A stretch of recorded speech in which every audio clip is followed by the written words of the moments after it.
Okay, so today we're going to change the medium cable, and in every Pilates Power Gym there are two of them, and it wraps around, this is the wheel carriage, so one wraps around the top and then one's going to wrap around the bottom.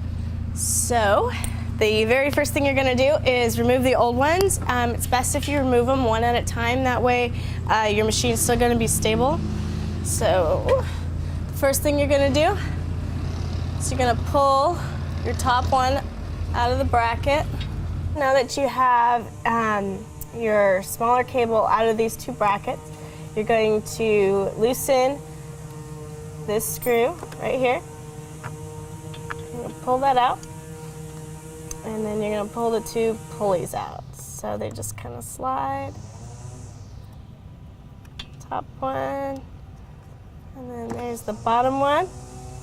And you should have your small cable completely out now. So then you get your new one ready to replace. And then this is your old medium cable. If you are replacing this one, you would unscrew it from here and then loop it back, and it loops all the way to the back right here in between your two back cables. See right here, it's your medium cable. Okay, so we're gonna get the small cable back on. So here's our new one. The medium one goes on the bottom. So there's our first pulley in place. And then our small is gonna wrap around this one. So wrap it, loop that one, and get this one back in place.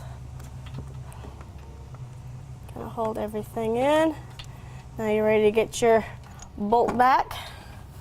Gonna thread it through the top right here. Put our washer back in. And then don't tighten it completely down until you're ready to finish. So. And then these two ends are gonna go over here. And then you're gonna tighten this one like that. Okay, and then you're back together and ready to use it again. So now we have the glide board, the small and medium cables back on, and our long cable totally looped through, ready to use the machine. Thank you.